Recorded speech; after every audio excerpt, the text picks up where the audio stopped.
జ్ఞానవాణి వీక్షకులకు స్వాగతం, సుస్వాగతం. ఈనాటి పఠనాలు రెండు ముఖ్యమైనటువంటి అంశాల గురించి మనకు తెలియచేస్తూ ఉన్నాయి.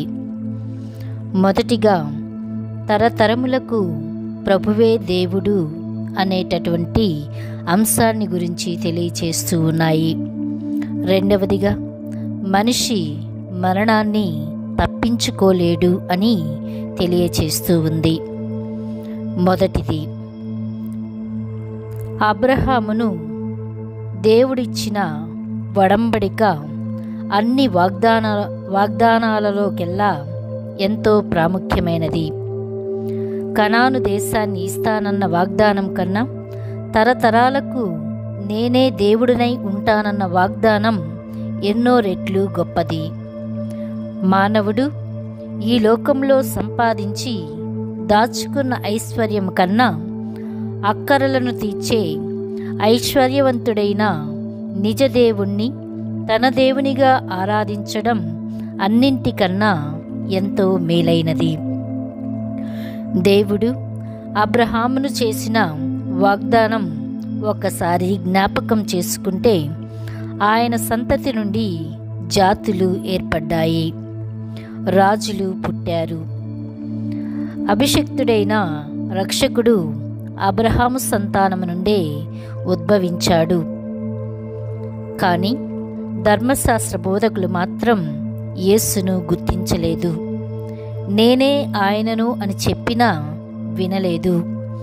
నేనే జీవాన్ని అని చెప్పినా గ్రహించలేదు. కఠిన హృదయులై ఆయనను చంపడానికి అనేక రకాలైనటువంటి కుట్రలు పన్నారు. ఇక రెండవదిగా, ఈనాటి సువిశేషంలో మనం చూస్తూ ఉన్నాం, మనిషి మరణాన్ని తప్పించుకోలేడు. ప్రీతమ సహోదరి సహోదరులారా, కథోలిక విశ్వాస జీవితంలో ఇది ఒక గొప్ప పరమ రహస్యం. ఇది క్రీస్తు సకల మానవాళికి దయచేసిన వాగ్దానం. కళ్ళకు ఇంపుగా ఉండే పదాలలో లేక కళ్ళు చెదిరే పదాలలో బైబిల్ గ్రంథంలో ఒకటి నిశ్చయంగా చూస్తూ ఉన్నాము.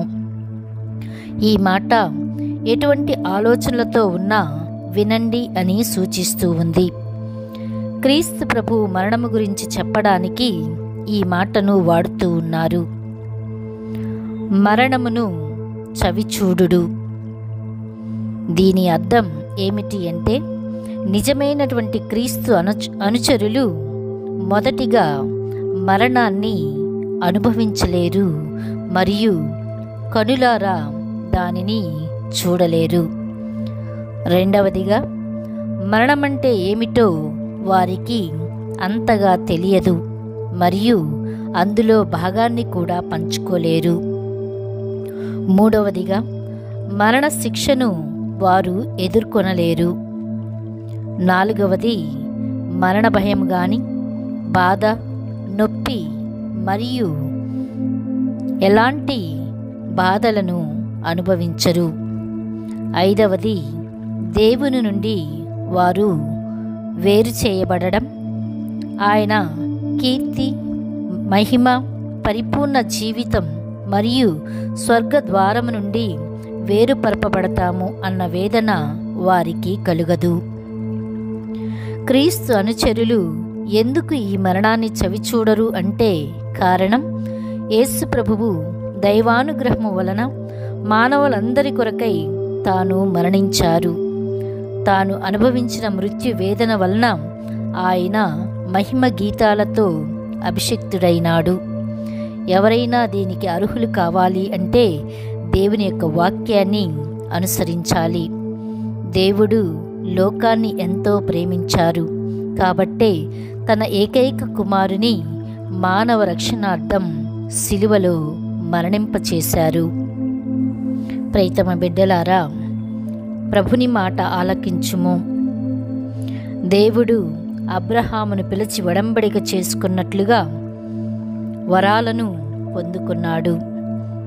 దేవుడు కోరుకున్నది ఒక్కటే, అది తననే దేవుడిగా తన మాటే వినడం. తన మాట విన్నటువంటి వారు తరతరాలుగా దీవించబడతారు అని ప్రభువు తెలియచేశాడు. అదేవిధంగా మనందరినీ కూడా ఈరోజు ప్రత్యేక విధంగా ఆహ్వానిస్తూ ఉన్నాడు. తన మాటను పాటించమని కోరుకుంటూ ఉన్నాడు. ఎవరైతే దేవుని యొక్క వాక్యాన్ని ఆలకించారో వారు దీవించబడ్డారు. ప్రభుని మాటను ఆలకించినటువంటి ఆ యొక్క యూదులు, పరిసయ్యులు, ధర్మశాస్త్ర బోధకులు వీరందరూ కూడా ప్రభు యొక్క దీవెనలకు దూరమైపోయారు. మరి నీవు నేను ప్రభు యొక్క మాటను ఆలకిస్తున్నామా లేదా అని ఒకసారి ఆత్మ పరిశీలన చేసుకుంటూ, ఒకవేళ మనం ఆలకించకుండా ఇతరత్ర పనులతో సతమతమైపోయి జీవిస్తూ ఉన్నట్లయితే ఈరోజే ప్రభువు నుండి పాపక్షమాపణ పొందుకొని ఆయన యొక్క దీవెనలను పొందుకొనుటకు ప్రయత్నించుదాం. ఆమెన్.